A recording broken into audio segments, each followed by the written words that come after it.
बढ़ाएं अपना कदम सक्सेस की ओर शिखर करियर इंस्टीट्यूट के साथ। शिखर करियर इंस्टीट्यूट पूर्वी भारत में एकमात्र कोचिंग संस्थान जो एक्सक्लूसिवली है मेडिकल एंट्रेंस एग्जाम के लिए।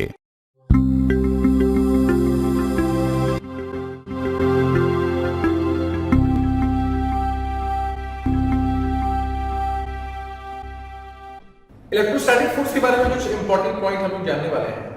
पहला पॉइंट ये है कि इलेक्ट्रोस्टैटिक फोर्स जो होता है वो प्रिंसिपल ऑफ सुपरपोजिशन को फॉलो करता है।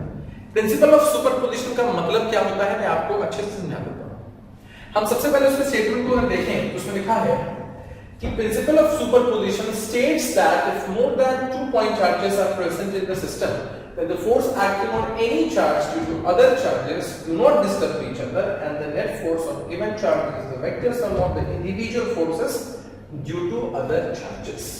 सीधे भाषा में, सरल भाषा में अगर इसका मतलब हम समझने की कोशिश करें कि मान लीजिए कोई सिस्टम है वहां Q नॉट चार्ज मानते हैं और यहां बहुत सारे चार्जेस हैं, जैसे मानते हैं Q1 है, Q2 है, Q3 है, Q4 या Qn तक ले लेते हैं सारे चार्जेस को। अब मान लीजिए कि यहां हम देख सकते हैं कि इस Q1 की वजह से कोई फोर्स लग रहा होगा F1 जो उसको रिपेल कर सकता है, ट्रैक कर सकता है। डिपेंड करता है कि दोनों चार्जेस सिमिलर नेचर के हैं कि डिसिमिलर नेचर के हैं। तो जिस तरह से इस Q0 पे हम देखते हैं Q1 की वजह से फोर्स, उस तरह से Q2 की वजह से भी फोर्स होगा, Q3 की वजह से होगा, Q4 की वजह से होगा, Q1 की वजह से होगा। किसी की भी वजह से हो सकता है ये फोर्स, अट्रैक्टिव भी हो सकता है, रिपल्सिव भी हो सकता है। तो प्रिंसिपल ऑफ सुपरपोजिशन हमें यह समझाता है कि जो भी फोर्स लग रहा है Q0 पर, अगर Q1 की वजह से कोई फोर्स F1 लग रहा है, Q2 की वजह से कोई फोर्स F2 लग रहा है, तो दोनों एक दूसरे से इंटरफेयर नहीं करेगा, दोनों एक दूसरे को डिस्टर्ब नहीं करेगा। ना F1 F2 को, ना F2 F3 को, ना F3 F1 को, ना F3 F4 को, कोई किसी को डिस्टर्ब नहीं करेगा। लेकिन जब हमें नेट फोर्स देखना है Q0 पर, अगर हम नेट फोर्स देखना चाहते हैं Q0 पर, तो जो भी इंडिविजुअल सारे फोर्सेस थे उन सब का हमें लेना होगा वेक्टर सम। और यही प्रिंसिपल ऑफ सुपरपोजिशन कहता है कि अगर किसी एक चार्ज पर, अगर सिस्टम में 2 से ज्यादा चार्जेस हैं और किसी एक चार्ज पर हमें नेट फोर्स देखना है बाकी सारे चार्जेस की वजह से, तो इंडिविजुअल जो सबके फोर्सेस हैं एक दूसरे से इंटरफेयर नहीं करेंगे, एक दूसरे को डिस्टर्ब नहीं करेंगे। और अगर नेट फोर्स हम देखना चाहते हैं तो नेट फोर्स इन सारे इंडिविजुअल फोर्सेस का वेक्टर सम होगा। इस इलेक्ट्रोस्टैटिक फोर्स के बारे में हम कुछ और पॉइंट्स जानते हैं।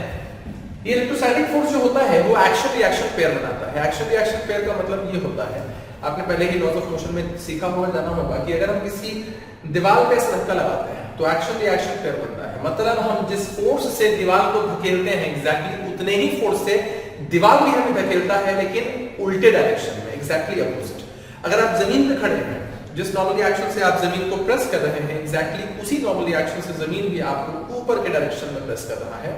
यानी फोर्सेस एक्शन रिएक्शन पेयर तब बनाते हैं जब लगने वाले फोर्सेस का मैग्नीट्यूड तो सेम हो लेकिन दोनों का डायरेक्शन एकदम अपोजिट हो। तो हम समझ सकते हैं कि इलेक्ट्रोस्टैटिक जो फोर्स है वो एक्शन रिएक्शन पेयर बनाता है। यानी अगर कोई Q1 चार्ज Q2 चार्ज पर कोई फोर्स लगाता है, एग्जैक्टली उतना ही फोर्स Q2 Q1 पर लगाता है, लेकिन दोनों का डायरेक्शन अपोजिट होता है। अभी जो हम वेक्टर रिप्रेजेंटेशन पढ़ रहे थे उसमें F12 और F21 के केस में आपने यही देखा कि दोनों का ही मैग्नीट्यूड सेम था लेकिन डायरेक्शन एकदम अपोजिट था। उसके बाद हम ये सीखते हैं कि ये जो इलेक्ट्रोस्टैटिक फोर्स है ये कंजर्वेटिव नेचर है। अगर वर्क पर एनर्जी आपके ध्यान में होगा तो उसमें आपने सीखा होगा कंजर्वेटिव फोर्स का डेफिनेशन। कंजर्वेटिव फोर्स का मतलब होता है ऐसा फोर्स जिसके द्वारा वर्क डन पाथ पर डिपेंड ना करे, सिर्फ इनिशियल और फाइनल पॉइंट पर ही डिपेंड करे। तो हमने यहां लिखा है this force is conservative in nature, that is work done by this force is path independent, that is it depends only on the initial and final point. मतलब ये बीच रास्ते पे कहीं भी बीच रास्ते पर डिपेंड नहीं करता है, ये सिर्फ इनिशियल और फाइनल पॉइंट पर ही डिपेंड करता है। इसका एग्जांपल आपने देखा है कि हमेशा हम R21 वेक्टर या R12 वेक्टर लेते थे, उसमें हमको सिर्फ इनिशियल और फाइनल पॉइंट से ही मतलब था। एक छोटा सा टॉपिक मैं आपको बता दूं, इलेक्ट्रिक कांस्टेंट यहां आप देख सकते हैं कैपिटल A से रिप्रेजेंट किया गया है और रिलेटिव परमिटिविटी एप्सिलॉन R है, दोनों ही किसी मीडियम की प्रॉपर्टी है। ये जो इलेक्ट्रिक कांस्टेंट K होता है इसको हम डिफाइन करते हैं एप्सिलॉन बाय एप्सिलॉन नॉट, इससे हम इसको डिफाइन करते हैं। ये डायरेक्टेड कांस्टेंट कैपिटल के हैं। एप्सिलॉन नॉट के बारे में आप जानते हैं, परमिटिविटी ऑफ फ्री स्पेस है ये, और इस एप्सिलॉन के बारे में आप जान सकते हैं it is permittivity of any medium.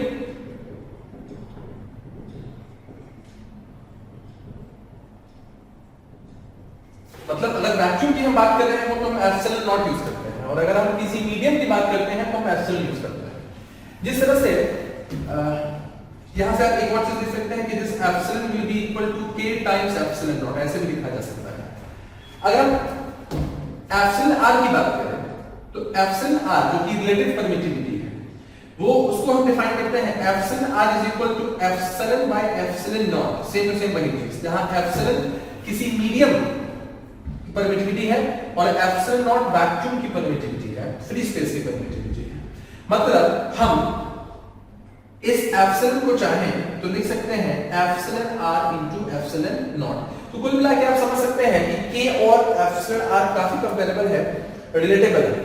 तो हमने सीखा था कि जो इलेक्ट्रोस्टैटिक फोर्स है वो इलेक्ट्रोस्टैटिक फोर्स एक्चुअली है, वो इलेक्ट्रोस्टैटिक फोर्स है small k q1 q2 by some r का स्क्वायर, जो दोनों के बीच का डिस्टेंस है। इसको हम चाहें तो 1/4 pi एप्सिलॉन नॉट लिख सकते हैं q1 q2 by r का स्क्वायर, ऐसा हम लिख सकते हैं। ये फोर्स कब है? जब दोनों ही के दोनों चार्ज वैक्यूम में रखे हुए हैं, हमने यही चर्चा की है, वैक्यूम में रखा हुआ है दोनों चार्ज।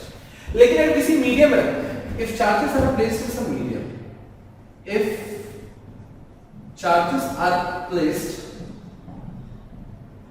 इन मीडियम, और उस मीडियम का कोई k मान सकते हैं या एप्सिलॉन r मान सकते हैं, तो उस केस में जो फोर्स होगा वो क्या होगा?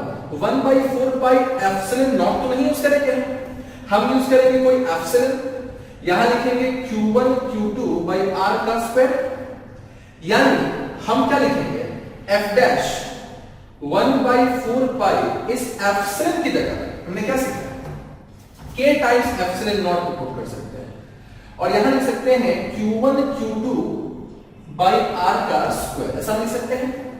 अब गौर करने की बात क्या है?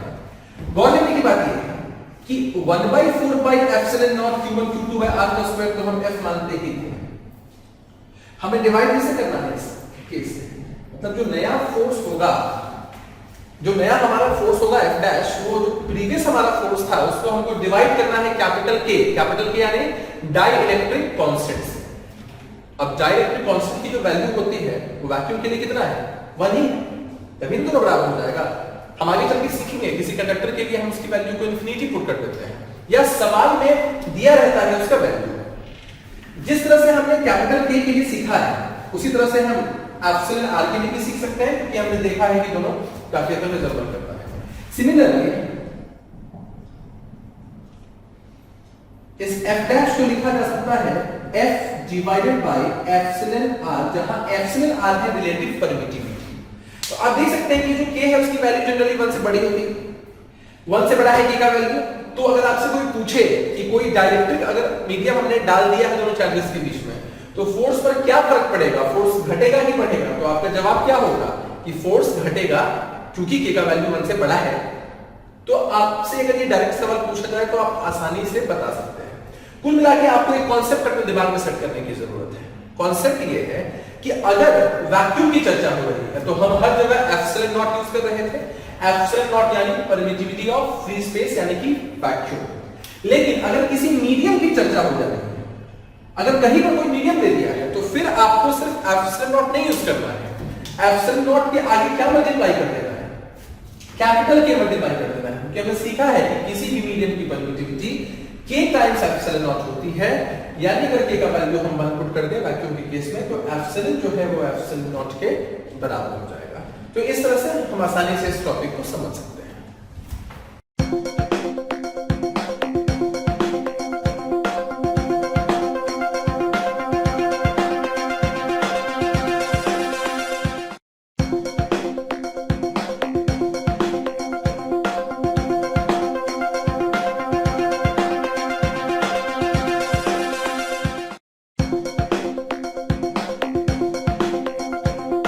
इतना सब कुछ सीखने के बाद हम लोग कुछ सवाल प्रैक्टिस करते हैं। अब सवाल आपके सामने है कि what will be the smallest force acting between two point charges separated by a distance of 2 metres. यानी अगर 2 पॉइंट चार्जेस हैं और उनके बीच का सेपरेशन 2 मीटर है तो उनके बीच का जो सबसे स्मॉलेस्ट फोर्स है वो क्या हो सकता है। तो सॉल्यूशन में आप ऐसा सोच सकते हैं कि Q1 और Q2 दो पॉइंट चार्जेस हैं, दोनों के बीच का सेपरेशन है 2 मीटर। तो क्यों ना हम सॉल्व करने चले तो Q1 और Q2 को सबसे छोटा लेना है तो अपने मन से 1 कूलम मान लेते हैं। एकदम ही गलत है, क्योंकि हमने क्वांटाइजेशन ऑफ चार्ज में सीखा था कि charge on any body can be expressed as integral multiples of small e। ध्यान होगा आपके कि Q बराबर एनी हमने सीखा था जहां small e charge of electron यानी 1.6 10 टू द पावर -19 कूलम। जब सबसे छोटा यूनिट स्मॉल e हो सकता है तो फिर हम 1 कूलम कैसे ले सकते हैं। तो हमें इस बात को समझना पड़ेगा कि जो हमारा सही सॉल्यूशन है वो सॉल्यूशन ये है कि ये जो Q1 और Q2 चार्ज होगा दोनों ही स्मॉल e के बराबर हो जाएगा, यानी 1.6 10 टू द पावर -19 कूलम के बराबर हो जाएगा। और अब जब इनके बीच हमें फोर्स देखना होगा सबसे स्मॉलेस्ट फोर्स, तो हम लिख रहे हैं k Q1 Q2 by r का स्क्वायर। k की जगह हम जानते हैं 9 × 10 टू द पावर 9 और Q1 Q2 दोनों ही सेम है, दोनों ही चार्ज ऑफ इलेक्ट्रॉन के बराबर है यानी 1.6 10 टू द पावर -19। इसका हम पूरा स्क्वायर ले लेंगे और उसके बाद हम डिवाइड करेंगे 2 के स्क्वायर से। एक फाइनल आंसर हमारे सामने इसको सॉल्व करके चला आएगा।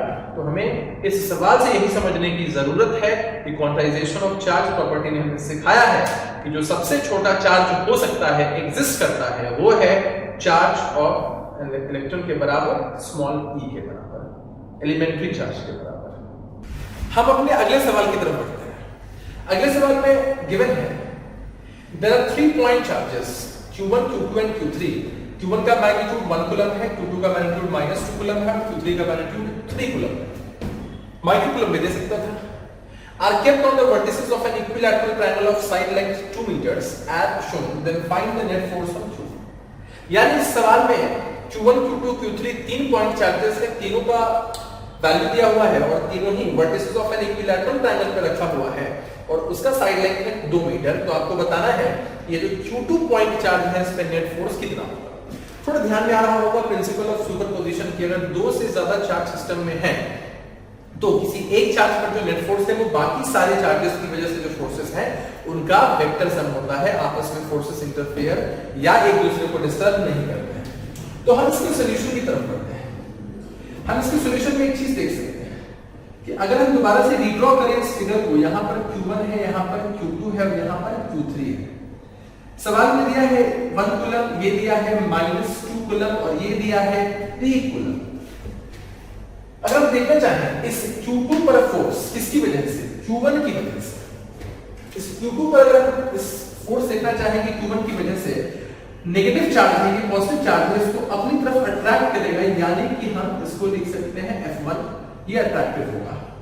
अगर हम F1 का सिर्फ मैग्नीट्यूड देखना चाहें तो वो किसके बराबर होगा, K Q1 Q2। हम सिर्फ अभी मैग्नीट्यूड देख रहे हैं यानी 1 कूलम इनटू 2 कूलम और दोनों के बीच दूरी है 2 का स्क्वायर। अगर हम सिर्फ इसको K के टर्म्स में लिखना चाहें तो 2 कट जाएगा, K/2 एक में कट जाएगा।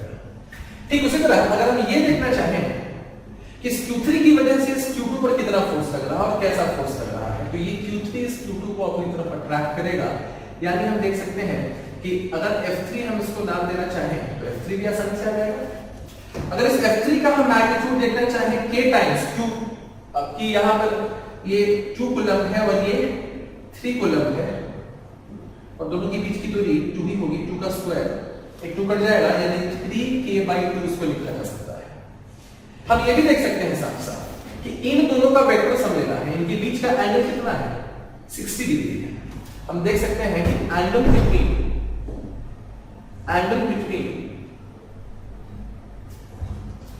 F1 and F3 is 60 degree. F1 और F3 के बीच का अगर 60 डिग्री है तो अगर हम Fnet निकालना चाहें तो इसको हम लिख सकते हैं F1 का स्क्वायर प्लस F2 का square plus 2 times F1 F3 में माना इसको, F1 F3 cos 60 डिग्री, हम जानते हैं cos 60 डिग्री का वैल्यू 1/2 ये कट ही जाएगा, तो यहाँ हम बड़ी आसानी से F1 की जगह पुट कर सकते हैं k/2 का स्क्वायर प्लस 3k/2 का स्क्वायर प्लस ये 2 कट ही जाना है, तो यहाँ k/2 into 3k/2 हम आसानी से आंसर तक पहुंच सकते हैं। ऐसा भी हो सकता था कि सवाल में कहता कि आप Q2 पे नहीं बल्कि आप Q3 पे नेट फोर्स बता दीजिए, कुछ मुश्किल नहीं है हमारे लिए। हम फिर उसी प्रिंसिपल ऑफ सुपरपोजिशन का इस्तेमाल करते हैं, इसको Q1 मानते थे, इसको Q2 मानते थे और इसको Q3 मानते थे। इसको हमने -2 कूलम माना है, इसको 3 कूलम है और इसको 1 कूलम माना है। अगर हम Q3 पर नेट फोर्स निकालना चाहते हैं तो क्या करना है? Q3 पे नेट फोर्स Q1 की वजह से होगा, वो तो रिपल्सिव हो जाएगा। देख सकते हैं दोनों लाइक चार्ज रिपल्सिव है, इस तरफ होगा कहीं इस Q2 की वजह से जो फोर्स होगा वो अट्रैक्टिव हो जाएगा, यानी कि इस डायरेक्शन में हम देख सकते हैं दोनों ही ऑपोजिट नेचर के चार्ज है। दोनों के बीच का एंगल है 120 डिग्री, दोनों के बीच का एंगल है 120 डिग्री। हम आसानी से F1 का जो मैग्नीट्यूड है उसको लिख सकते हैं k टाइम्स इन दोनों के बीच, यानी 1 into 3/2 का स्क्वायर। हम देखना चाहें अगर F2 इन दोनों के बीच का फोर्स का मैग्नीट्यूड देखना है, यानी k into 2 into 3/2 का स्क्वायर लिख सकते हैं। और फाइनल जब हम Fnet लिखना चाहेंगे तो दोनों के बीच का एंगल 120 डिग्री है, तो F1 का स्क्वायर प्लस F2 का square plus 2 times F1 F2 cos 120 degree, जो कि आपने बेसिक मैथमेटिक्स में सीखा होगा -1/2 के बराबर होता है। पुट करके हम एकदम आसानी से आंसर तक पहुंच सकते हैं। तो कुल मिलाकर इस डेमोंस्ट्रेशन में आपने देखा कि अगर किसी एक चार्ज पर बाकी जितने भी चार्जेस हैं उनके द्वारा नेट फोर्स पूछता है तो हम इंडिविजुअली फोर्सेस निकालते हैं और इंडिविजुअली फोर्सेस निकालने के बाद उनका वेक्टर सम लेते हैं। अगर ये ट्रायंगल है, देखिए एक रेक्टेंगल दिया होता है या स्क्वायर भी दिया होता है, उसमें 3 के बजाय 4 चार्ज भी होता तो भी कोई दिक्कत नहीं थी। हम किसी एक चार्ज पे अन्य 3 चार्जेस की वजह से कितना फोर्सेस इंडिविजुअली होगा वो निकालते और फिर उन तीनों के तीनों फोर्सेस का वेक्टर सम ले लेते हैं, तो हम आसानी से आंसर तक पहुंच सकते हैं।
इस चैप्टर के प्रॉब्लम्स को सॉल्व करने के लिए एक कॉन्सेप्ट आपको मालूम होना चाहिए ताकि आपका सॉल्यूशन थोड़ा आसान हो जाए।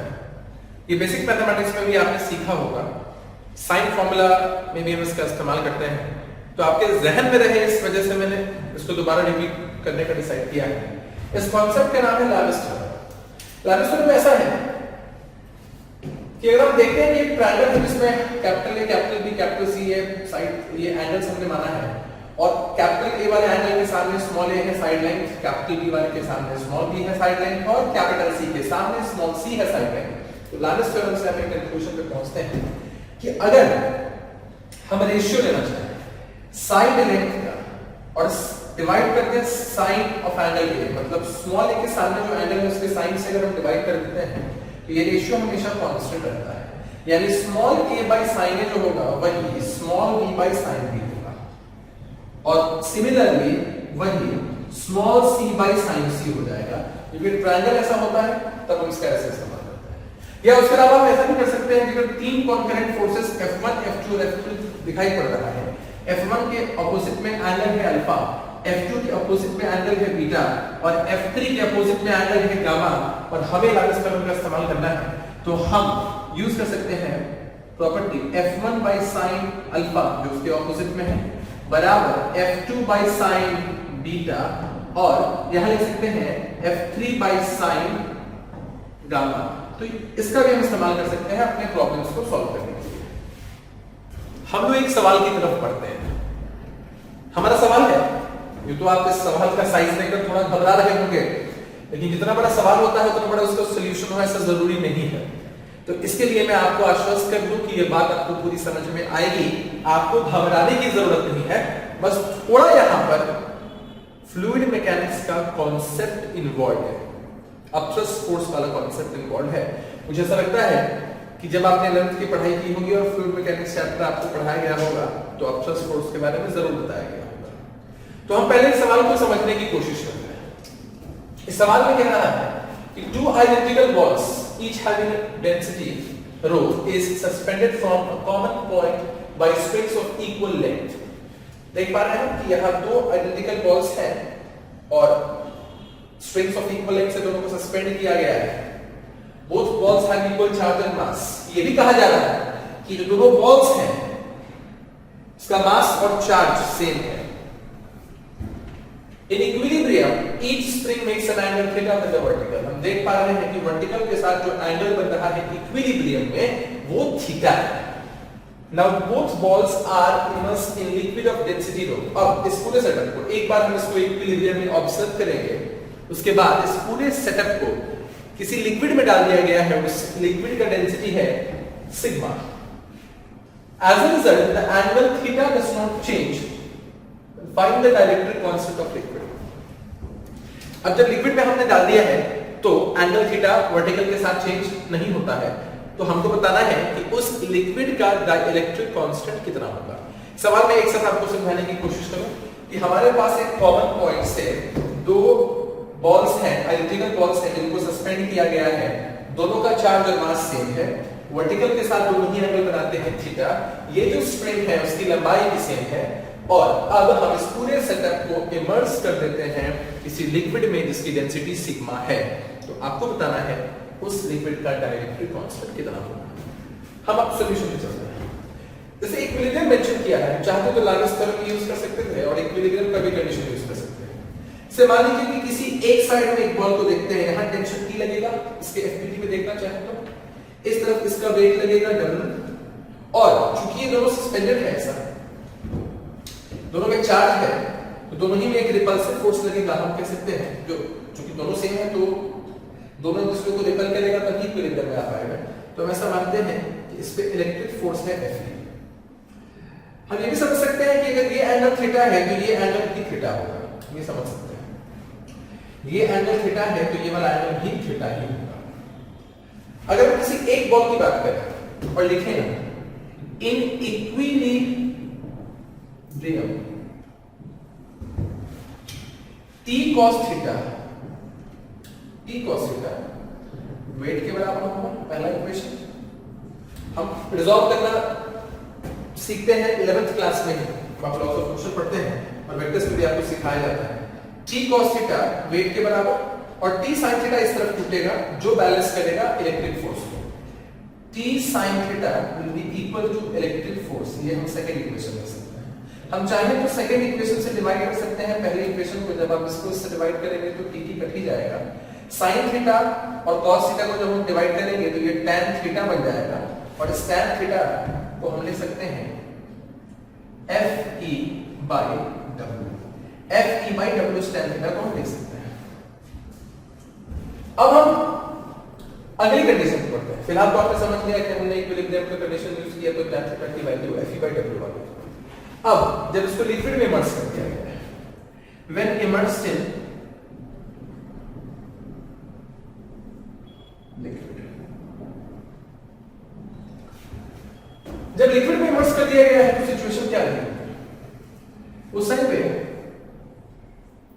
ये कहा गया है कि वर्टिकल से एंगल थीटा तो वही रहेगा, लेकिन अगर हम इंडिविजुअल बॉक्स को देखें तो फिर से एक Fe डैश इस पर लगेगा, क्योंकि वो किसी लिक्विड में जा चुका है, किसी मीडियम में जा चुका है। तो हमने अपने लेक्चर्स में सीखा है कि अगर किसी मीडियम में पॉइंट चार्जेस चले जाते हैं तो उस टाइम पर जो भी फोर्स वैक्यूम में लग रहा था उसको हमको डिवाइड करना पड़ता था डाइलेक्ट्रिक कांस्टेंट यानी k से। F dash was equal to F by k, ये हमने सीखा था बहुत अच्छे से। तो वेट में भी कुछ चेंज आएगा, वेट W डैश हो जाएगा क्योंकि ये अपथ्रस्ट फोर्स लग रहा होगा। टेंशन में भी अंतर आएगा, लेकिन ये एंगल थीटा चेंज नहीं हुआ है। तो सिमिलरली अगर यही सेम पैटर्न में फॉलो करें इक्विलिब्रियम वाला, तो फिर से हमको दिखाई पड़ेगा कि tan थीटा जैसे t dash cos theta will be equal to w dash, t dash cos theta will be equal to w dash, t dash sin theta will be equal to fe dash. तो similarly हम समझ सकते हैं कि tan theta तो वही रहेगा, लेकिन अब fe की जगह हमको यूज करना पड़ेगा fe डैश और w की जगह यूज करना पड़ेगा w डैश। थीटा से सवाल नहीं बन चल रहा है, इसको हमने अपने मन से नहीं लिया है।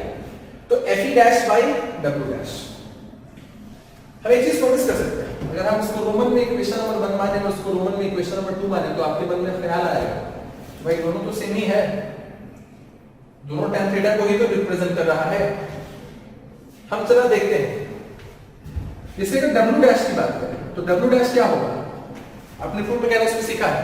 अगर आप किसी बॉडी को किसी फ्लूइड में डालते हैं तो एक अपवर्ड फोर्स एक्सपीरियंस होता है, उस अपवर्ड फोर्स का नाम होता है अपथ्रस्ट फोर्स, बॉइंट फोर्स। खूब अच्छे से आपने सीखा था।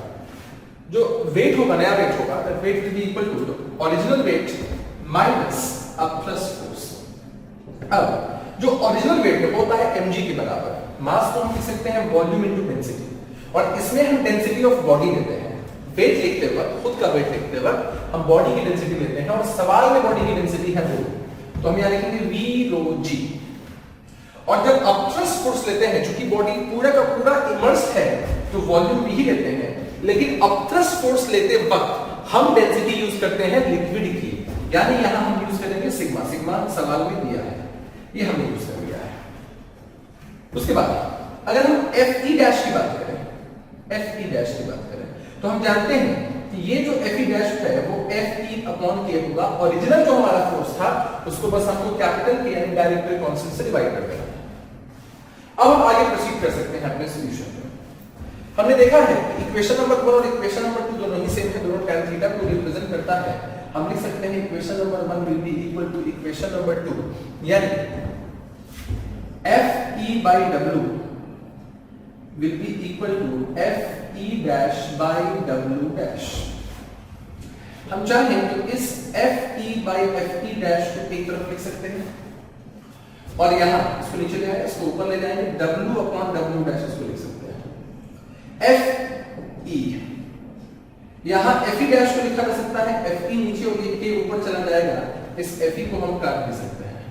w की हम बात करें तो ये w हमने सीखा है वेट, डेंसिटी ऑफ बॉडी का v rho g, और यहां v rho g minus v sigma g जो हमने यहां निकाला था उसको वो यहां कर दिया, v g काट दिया हमने। तो यहां डाइलेक्ट्रिक कांस्टेंट चला आया rho upon rho minus sigma, यही हमारा फाइनल आंसर है। मैं दोबारा से सॉल्यूशन को आपको बताता हूं कि सबसे पहले इक्विलिब्रियम में दिया था, कंडीशन स्पेसिफाइड थी सवाल में, हमने इक्विलिब्रियम का कंडीशन यूज किया, t cos theta was equal to h, t sin theta was equal to fe, divide कर दिया, tan theta fe by w चला आया। सवाल में मेंशन है कि जब हमने इसको किसी लिक्विड में इमर्स कर दिया है जिसकी डेंसिटी सिग्मा है, थीटा पर कोई फर्क नहीं पड़ा, तो अब tan थीटा जो है वो fe by w तो पहले था, बट अब fe dash by w dash हो चुका है। fe dash by w dash दोनों में चेंज आया है। w डैश कैसे आएगा भाई, वेट घट जाएगा क्योंकि अपथ्रस्ट फोर्स अब ऊपर की तरफ लग रहा है, तो हमने अपथ्रस्ट फोर्स का एक्सप्रेशन लिखा, वेट की जगह v rho g और अपथ्रस्ट फोर्स की जगह v सिग्मा g यहां पुट कर दिया। fe डैश की अगर बात करें तो हम जानते हैं, हमने सीखा है कि भाई डाइलेक्ट्रिक किसी मीडियम में अगर दोनों चार्जेस हैं तो जो फोर्स होता है उसमें हम k से डिवाइड कर देते हैं, कैपिटल K जहां डाइलेक्ट्रिक कांस्टेंट है। अब इक्वेशन 1 2 रोमन में हमने माना था, दोनों tan थीटा था। इक्वेशन 1 इक्वेशन 2 के बराबर है, जब इसको हम दोनों को इक्वेट करने चलते हैं तो कैपिटल K की वैल्यू रो बाय रो माइनस सिग्मा चला आता है। इस तरह से ये सवाल सॉल्व हो जाएगा, आपको घबराने की जरूरत नहीं।